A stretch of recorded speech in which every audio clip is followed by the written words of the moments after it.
हरे कृष्णा प्रभु जी, दंडवत प्रणाम। हरे कृष्ण। प्रभु जी, इससे पहले वाले सत्र में आपने हमको श्रवण करवाया था कि निमाई का और केशव कश्मीरी का मुलाकात हो जाता है जी। उसके आगे क्या होता है वो आप हमको श्रवण करवाइए। ओम अज्ञानतिमिरान्धस्य ज्ञानाञ्जनशलाकया चक्षुरुन्मीलितं येन तस्मै श्रीगुरुवे नमः। नमः विष्णुपादाय कृष्णपृष्ठाय भूतले श्रीमते भक्तिवेदांत स्वामिनिति नामिने। नमस्ते सरस्वती देवे गौरवाणी प्रचारिणे निर्विशेष शून्यवादी पाश्चात्य देश तारिणे। हे कृष्ण करुणा सिंधु दीनबंधु जगतपते गोपेश गोपिका कांतो राधा कांत नमस्तुते। तप्त कांचन गौरांगे राधे वृंदावनेश्वरी वृषभानुसुते देवी प्रणमामि हरिप्रिये। वंशा कल्पतरुहर्ष कृपा सिंधुभ्येव च पतितानां पावनेभ्यो वैष्णवेभ्यो नमो नमः। श्री कृष्ण चैतन्य प्रभु नित्यानंद श्री अद्वैत गदाधर श्रीवासादि गौर भक्त वृंद। हरे कृष्ण कृष्ण कृष्ण हरे हरे, हरे राम राम राम हरे हरे। तो जैसे हम लोग पिछले सेशन में दिग्विजयी पंडित केशव काश्मीरी नवद्वीप में आते हैं, समग्र भारत को जय करके हर स्थानों से जय पत्र लेके वो गौर भूमि में आते हैं। इसके बारे हमने वर्णन सुनाया और हमने ये भी बताया कि नवद्वीप के सारे बूढ़े बुजुर्ग पंडित लोग जो महाप्रभु से यानी निमाई पंडित से तर्क शास्त्र में कभी जीत नहीं पाते थे, तो वो लोग दोनों तरफ से एक षड्यंत्र जैसा सिद्धांत लिया है कि केशव काश्मीरी को हम ये बता देंगे कि तुमसे हम क्या लड़ेंगे।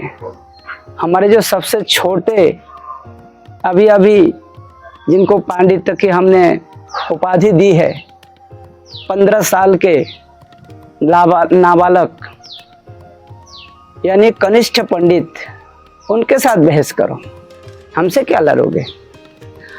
और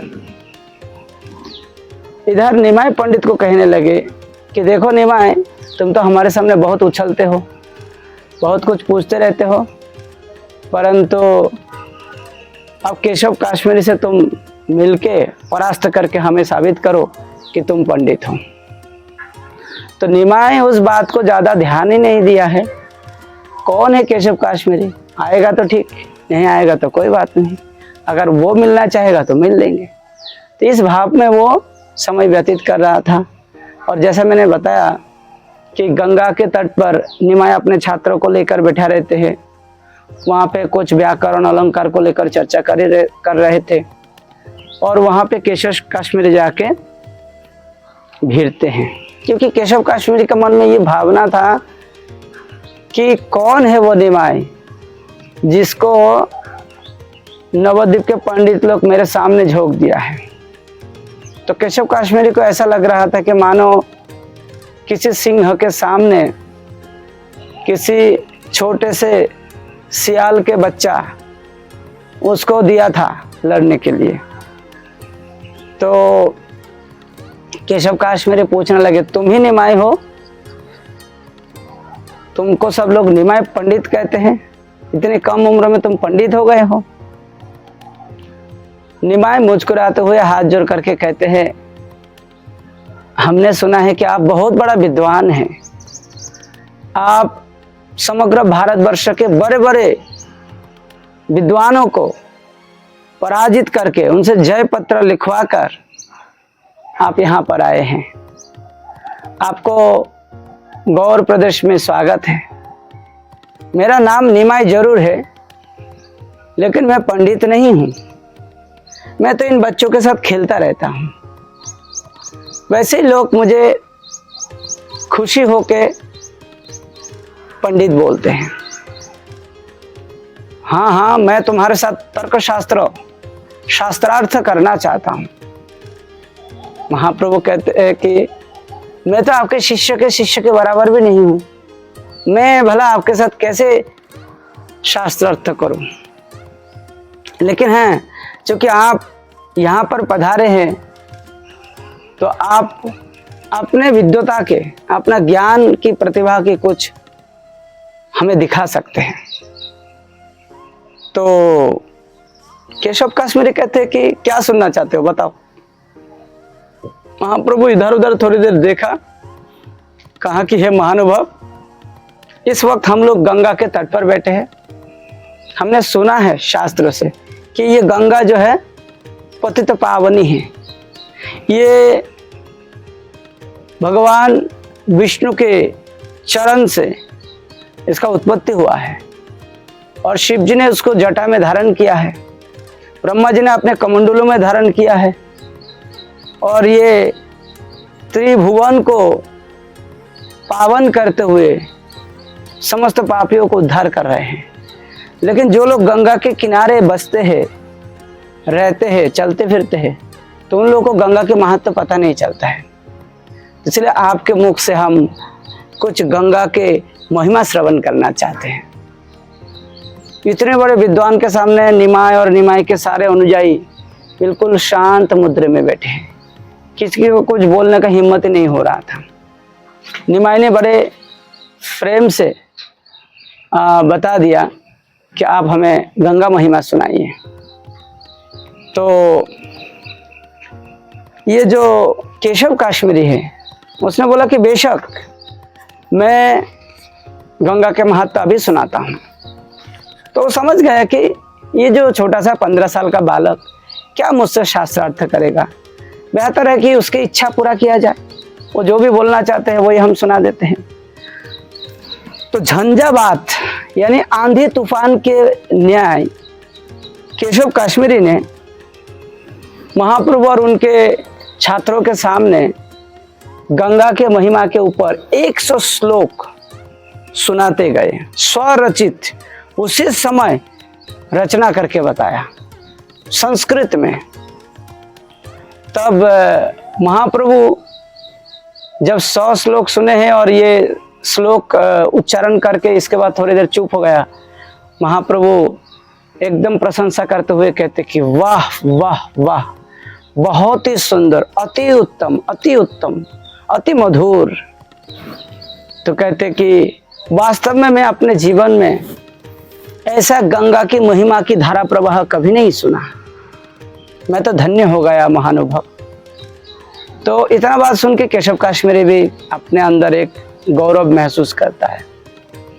फिर महाप्रभु कहते हैं कि हे पंडित जी, आपने ये जो 100 श्लोक उच्चारण करके हमें सुनाया है, इनमें से किसी एक श्लोक का हमें अनुवाद समझा दीजिए।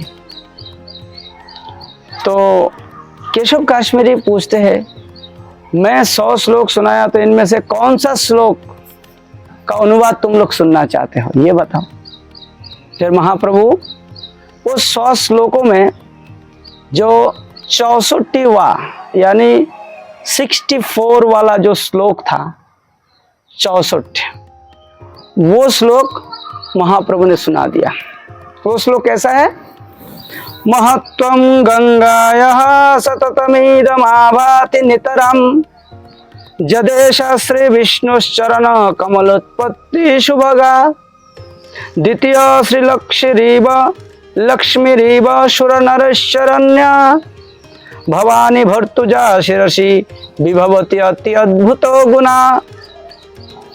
तो ये श्लोक 64वां श्लोक है। केशव काश्मीरी थोड़ा आश्चर्यचकित हो जाते हैं, कहते हैं कि मैं इतने सारे श्लोक बताया, उनमें से यही श्लोक तुमने कैसे कंठस्थ कर लिया? महाप्रभु कहते हैं, बुरा मत मानिए पंडित जी, जिस वाग देवी सरस्वती की कृपा से आप इस प्रकार से उनके वर पुत्र बने हैं, आपके जिह्वाग्र में संस्कृत श्लोक धारा प्रवाह निकालते हैं, उन्हीं वाग्देवी की कृपा से संसार में कोई व्यक्ति श्रुतिधर भी तो हो सकता है। तो इसमें आश्चर्य की क्या बात है? हाँ, बात तो बिल्कुल सही है, कोई भी हो सकता है। तो बताओ इसमें क्या बोलूं?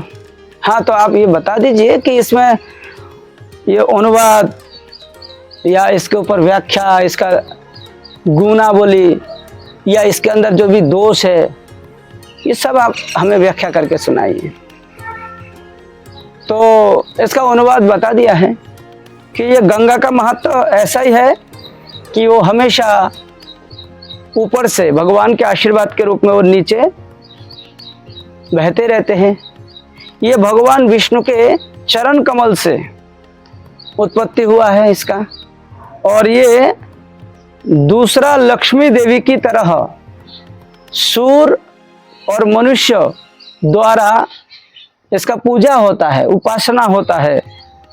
और ये भगवान शंकर जी के सिर पर विराजमान होते हैं और इसके बाद ये धरती पर आकर समस्त पापियों को उद्धार करते हैं।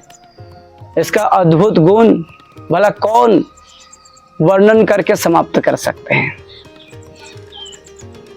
तो कहते कि आपने जो कुछ लिखा है, जो कुछ बोला है, बहुत ही चमत्कार हुआ है। और इसके अंदर आप अब दोष गुण विचार करके सुना दीजिए। दोष गुण? मेरे रचना में दोष गुण? मेरे रचना में तो कोई दोष नहीं है। नहीं नहीं, ऐसा नहीं है। ये संसार में जितने सारे बड़े बड़े कवि हुए हैं, साहित्यिक हुए हैं, जो कुछ रचना किए हैं, उसके द्वारा तो वो लाखों करोड़ लोगों को प्रभावित किया ही है, लेकिन उनके रचनाओं में दोष गुण दो ही होता है। तो जैसे कालिदास हो, व्यासदेव हो, कोई भी हो, ऐसे भवभूति हो, तो इन लोगों के रचना में दोष भी पाए गए हैं। तो आपके इसमें भी दोष होना ही चाहिए, ऐसा नहीं है। आप खुद ही विचार करके बता दीजिए तो अच्छा रहेगा। मेरे रचना में दोष निकालने वाला तुम हो कौन? हमने सुना है कि तुम व्याकरण और अलंकार के शिक्षक हो। अभी अभी तुमने सबसे स्वीकृति प्राप्त किया है, नया टोल खुले हो, और अभी से तुम मेरा गलती निकालने का प्रयास कर रहे हो। तुमको क्या मालूम है कि इसमें क्या अलंकार मैंने संयुक्त किया है, और इसमें कोई भी एक भी गलती नहीं है। देखिए महानुभाव, अब मेरे अपराध को क्षमा कर देना। ये जो आपका श्लोक है, एक ही श्लोक में 5 त्रुटियां हुई है। आप शांत हो जाइए और मेरे बात को बहुत ही ध्यान से सुनिए। आपके इसमें सबसे पहले तो अभिमृष्ट विध्यांश दोष हुआ है, वो भी 2 बार। फिर विरुद्धम अतिकृत हुआ है 1 बार, पुनरात्त हुआ है 1 बार, भग्न क्रम हुआ है 1 बार। तो कुल मिला के 5 गलतियां तो एक ही श्लोक के अंदर हुआ है। तो कहते कि अभिमृष्ट विध्यांश, ऐसा गलती मैंने कहाँ किया, आप मुझे खोल के बताओ। तो कहते कि देखिए, ये अलंकार का एक नियम होता है कि पहले अनुवाद व उद्देश्य को संयोग किया जाता है, बिठाया जाता है, फिर बाद में विधेय आता है। अर्थात आपने बोला है कि इदम गंगाया, हाँ, तो इदम गंगाया, और जैसे महत्तम गंगाया, यहाँ पे महत्तम गंगाया सततम इदम, तो इदम शब्द को गंगाया सततम इदम, तो इदम शब्द आपने बाद में रखा है, लेकिन ऐसा नहीं होना चाहिए। ये इदम गंगाया, ये इदम को पहले लाना चाहिए था, तो ये ऐसा आपने नहीं किया था। तो इसीलिए, और गंगा और महत्व, इनमें से महत्व शब्द बाद में आएगा और गंगा शब्द पहले आएगा। अर्थात गंगाया महत्तम इदम गंगायां महत्तम, ऐसा होना था, लेकिन आपने महत्तम गंगायां सततम इदम ऐसा कर दिया। तो इसको बोलते हैं अभिमृष्ट विध्यांश दोष।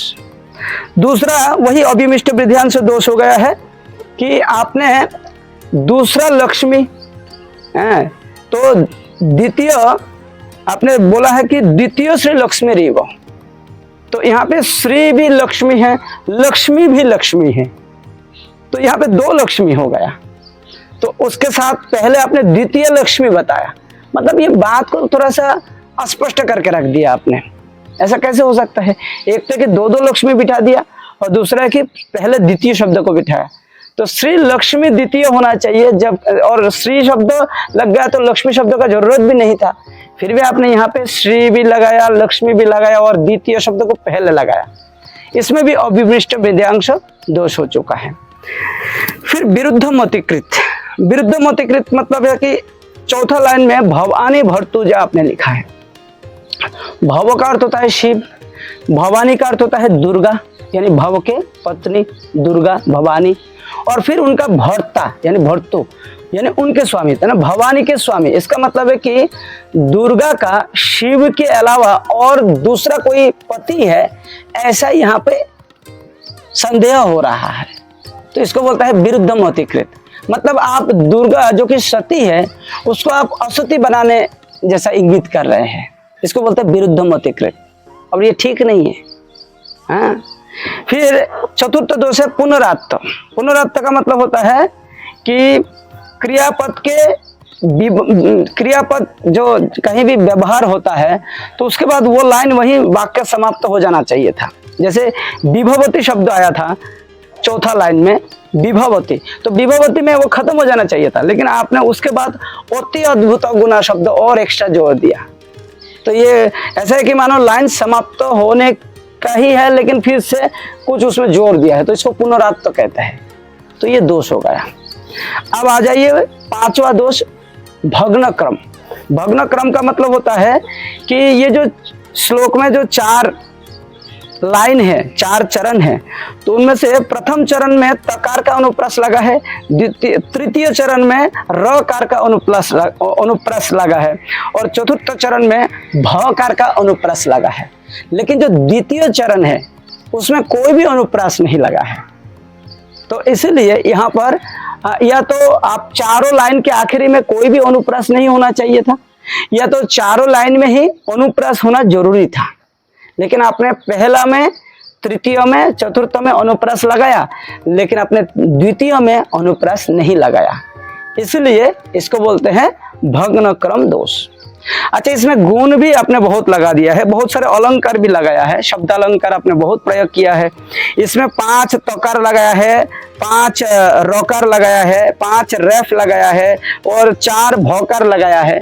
ये सब अलंकार आपने इस्तेमाल किया, और लक्ष्मी देवी के शब्दों के साथ साथ आपने श्री शब्द लगाया, तो इसमें पुनरात्त बदाभास हो चुका है। और आपने लक्ष्मीर इव यानी लक्ष्मी को ही उपमा में ले लिया है, जबकि लक्ष्मी स्वयं ही एक अधिष्ठात्री देवी है, उनको किसी के साथ तुलना तो करने का सवाल ही नहीं उठता, क्योंकि लक्ष्मी के बराबर तो कोई हो ही नहीं सकता है। हाँ, तो आप गंगा के साथ लक्ष्मी की कैसे तुलना करेंगे, ये संभव ही नहीं है। लक्ष्मी भगवान की पत्नी है और गंगा भगवान की दासी है, दोनों में अंतर है, तो इसलिए यहाँ पे भी वो उपमा गलत हुआ है। और इसके अलावा आपने ये भी बोला है कि विष्णु चरण कमल उत्पत्ति, तो विष्णु के चरण को एक कमल के साथ तुलना किया गया, तो अब उस कमल से यानी भगवान के चरण कमल से गंगा उत्पत्ति हुआ है। देखिए, भौतिक जगत में हम भौतिक जो व्याकरण के हिसाब से पानी में कमल होता है, लेकिन कमल से पानी उत्पन्न नहीं होता है ना। तो यहाँ पे भी थोड़ा सा ऐसे ही हल्का सा विरोधाभास जैसा लग रहे हैं कि ये विरोधालंकार बोलते हैं इसको। तो इसके अलावा विष्णु के चरण कमल से भगवान गंगा की उत्पत्ति है, ये है जो है अनुमान अलंकार लग चुका है यहाँ पे। ठीक है, ये कुछ गुण भी आपने यहाँ पे सम्मिलित किया है, लेकिन आप सोचिए कि 4 लाइन वाले एक श्लोक में अगर 5 गलतियां हो तो आपका रचना किस प्रकार के है, किस स्टैंडर्ड के है, आप इससे समझ सकते हैं। ये तो ऐसा है कि कैसा किसी लड़की बहुत ही सुंदरी है, लेकिन उसके यहाँ पे मुखमंडल में कहीं भी श्वेत कुष्ठ कोई सफेद धब्बा लगा हुआ है, इतना सा बड़ा कहीं भी, तो उस समय उस बालिका की सौंदर्यता समाप्त हो जाता है। तो इसी प्रकार आपके जो ये रचना है तो उस प्रकार के ही दिखा रहा है। तो देखिए, अगर मैं कुछ गलत बोला हूं तो आप मुझे क्षमा कर देना। इस प्रकार से केशव काश्मीरी तो एकदम चुप हो गया, उसके मुंह से कोई शब्द ही नहीं निकल रहा है, क्योंकि निमाय पंडित ने जो गलती पकड़ाया है वो बिल्कुल सही था। महाप्रभु धीरे धीरे कहने लगे, देखिए, मैं आपकी तरह इतना पढ़ाई तो नहीं किया, लेकिन मैं थोड़ा बहुत चलते फिरते और जो विद्वान लोग बोलते रहते हैं उससे मैंने सुना था, उसके आधार पर मैंने आपको ये सब बताया। अगर इसमें कोई गलती हो तो आप मुझे क्षमा कर देना, और अगर ऐसा लगे कि मैं आपका अपमान किया है, आपको ठेस पहुंचाया है, तो उसके लिए तो मैं आपके शिष्य के शिष्य होने लायक भी नहीं हूं, तो मुझे तो आपको क्षमा करना ही है। इस प्रकार से महाप्रभु विनम्रता दिखा रहे हैं। महाप्रभु ने उसको बहुत ही बारीकी से सारे गलती पकड़कर उसको सुधारने का प्रयास भी किया है। और इनके जो स्थिति हुआ है ये देखकर निमाई के जो छात्र है वो लोग सब एकदम ऐसे जगह का हंसने लगे। वो लोग सोच रहे हैं कि ये इतना बड़ा विद्वान पंडित का तो सारे हवा निकल गया, लेकिन अब वो निर्वाक हो गया, क्या बोलेंगे निमाई के सामने। 15 साल के लड़का के सामने एकदम शब्दहीन हो गया। बड़े आश्चर्य की बात है। और इतना गलती कैसे निकाल दिया, क्योंकि केशव कश्मीरी के मुंह से जो कुछ निकालते हैं, केशव कश्मीरी का विश्वास है कि ये साक्षात माँ सरस्वती उनके मुंह से निकाल रहे हैं, लेकिन इतने सारे गलती निकाल कर वो भी एक 15 साल के बच्चे के सामने परास्त करवा दिया, ये तो बड़े आश्चर्य की बात है। तो महाप्रभु समझ गए ये हताश है, उदास है, निराश है और शब्दहीन हो गया। कहते हैं कि पंडित जी आप मुझसे शास्त्र करना चाहते हैं तो कोई बात नहीं, कल हम मिलेंगे, यहीं मिलेंगे, अभी बहुत रात हो गया है, अब आप घर जाइए और कल मिलते हैं। ऐसे करके महाप्रभु सबको इशारा देकर कहा कि खबरदार हंसना मत, ये जो विद्वान होते हैं अहंकार में जीते हैं, इन लोगों को जब पराजित होना पड़ता है कहीं भी, तो ये लोग मतलब इन लोगों का आत्मघात के समान हो जाता है। ये लोग मानो एक प्रकार से मर ही गया हो, इनका मानो मृत्यु हो गया है। तो इसलिए इनको ज़्यादा अब डिस्टर्ब मत करिए, आप लोग धीरे धीरे यहाँ से निकल जाइए। और इधर में केशव कश्मीरी भी वहाँ से महाप्रभु के सामने से लौटकर फिर अपने तांबू टंगाया है वहाँ पे आया और वहाँ पे सोचने लगे। नींद तो नहीं आ रहा था रात को, सोचने लगे कि बस यही बात है कि 15 साल के बालक के सामने कैसे हार गया, 15 साल के बालक के सामने कैसे हार गया। तो ये सोचते सोचते आधी रात बीत गया। इसके बाद बिल्कुल जब ब्राह्म मुहूर्त के थोड़ी देर पहले यानी रात को लगभग 2:30-3 बजे उसका थोड़ा सा नींद आया और उसी नींद में उनके इष्ट देवी सरस्वती माँ आए और आकर कहने लगे, केशव तुम जिसके सामने पराजित हुए हो, क्या तुमको पता है वो कौन है? वो कोई सामान्य बालक नहीं है, दरअसल वो अखिल ब्रह्मांड नायक, मेरे पति, सनातन पुरुष, साक्षात भगवान श्री कृष्ण, साक्षात भगवान नारायण, साक्षात भगवान हरि। उसने तुम्हारे ज्ञान को हरण नहीं किया बल्कि तुम्हारे मन को भी हरण कर लिया। वो मेरे पति है और मैं उनके एक सती स्त्री हूँ, इसलिए उसके सामने मैं अपना जवान भला कैसे हिलाता, इसलिए मैं तुम्हारे जीवा से अदृश्य हो गया था, चला गया था, इसलिए तुमसे गलती हुआ है। और ये गलती भी गलती नहीं है, वस्तुतः तो भगवान के सामने पराजित होना ही वास्तव में एक प्रकार के परम विजय है। ये जो तुमने इस जीवन और पूर्व जीवन में ज्ञान का अनुशीलन किया है, उसके परिणाम स्वरूप भगवान महाज्ञानी बनकर तुम्हें पराजित करके तुम्हें आशीर्वाद दिया है, तुम्हें कृपा प्रदर्शन किया है। वस्तुतः भगवान भक्ति से ही जाने जाते हैं, ज्ञान से नहीं। लेकिन मेरे प्रभु इतना दयालु है कि तुम्हारी ज्ञान के गर्व को देखकर भी तुम्हें कृपा किया है। हाँ, इसलिए तुम उसको 15 साल के सामान्य बालक मत समझो, तुम अभी के अभी जाओ, मेरे प्रभु के सामने समर्पित हो जाओ और तुम दुखी मत हो और तुम आत्महत्या करने का प्रयास भी मत करना। तुम्हें गर्व होना चाहिए कि मैं भगवान से मिला हूँ। तो इतना ही सुन के वास्तव में केशव कश्मीरी के मन के सारे घमंड चलता गया, जाता रहा। इसके बाद सुबह सुबह वो उठकर वो सीधा निमाय पंडित के घर में जाते हैं और जोर जोर से पुकारते हैं, महाप्रभु महाप्रभु, घर पर हो महाप्रभु। तब तक सची माँ पूछने लगे, कौन? ए निमाय, बाहर में कोई अचानक अतिथि आया है, थोड़ा देख बेटा कौन आया है। तब तक निमाय घर से बाहर होते और देखते कि वही दिग्विजयी केशव कश्मीरी उसके सामने आया, हाथ जोड़ करके उसके सामने साष्टांग दंडवत प्रणाम किया और कहते कि मैं बहुत अच्छी तरह से पहचान गया हूँ प्रभु, आप कौन हो, आप कोई सामान्य बालक नहीं हो, मैंने बहुत बड़ा गलती किया, आपके सामने ज्ञान का स्पर्धा करने का मैंने प्रयास किया, ये मुझे बहुत अन्याय हो गया है, मुझे क्षमा कर दीजिएगा और मुझे अपना मुक्ति का मार्ग बताइए प्रभु, मैं क्या करूँ प्रभु। तब निमाई मुस्कुराते हुए कहने लगे, सुनो द्विजवर तुम्ही महाभाग्यवान, सरस्वती जहार जिह्वाय अधिष्ठान। हे ब्राह्मण, तुम महाभाग्यवान हो क्योंकि तुम्हारे जिह्वा में साक्षात वाग्देवी सरस्वती विराजमान रहते हैं। दिग्विजय करिब विद्यार कार्य नहे, ईश्वरे भोजिले से विद्या सत्य कहे। देखिए, ज्ञान के बलबूते पर पूरा संसार में मैं दिग्विजय करूंगा, ये विद्या का कार्य नहीं है। ईश्वर में अगर भजन किया जाए, ईश्वर को अगर भजा जाए तो वो विद्या तब सत्य होता है। मन दिया बुझ देह छाड़िया चलिले, धन व पौर संगे किछु नहीं चले। अब थोड़ा सा मन लगाकर ध्यान से इस बात का विचार करो कि जब शरीर छूट जाएगा तो ये धन और ये पौरुष और ये ज्ञान, ये सब क्या आपके साथ चलेगा? बिल्कुल नहीं चलेगा। फिर महाप्रभु आगे कहते हैं, हेते के महंत सब सर्वोपरि हरि, करे न ईश्वर सेवा दृढ़ चित्त करे। इसलिए बड़े बड़े महात्मा लोग सब कुछ त्याग करके दृढ़ता के साथ ईश्वर की सेवा में तत्पर रहता है। एते के छाड़िया विप्र सकल जंजाल, श्री कृष्ण चरण गिया भज सकाल। इसलिए मैं कहता हूँ कि हे ब्राह्मण, आप ये सारे जो समस्याएं है, जंजाल है, जिसको आप वैभव मानते हो, संपदा मानते हो, इसको सब त्याग कर दो और सब कुछ त्याग करके भगवान श्री कृष्ण का चरण कमल भजन करो। जावत मरण नहीं उपसन्न है, तावत सेवह कृष्ण कोरिया निश्चय।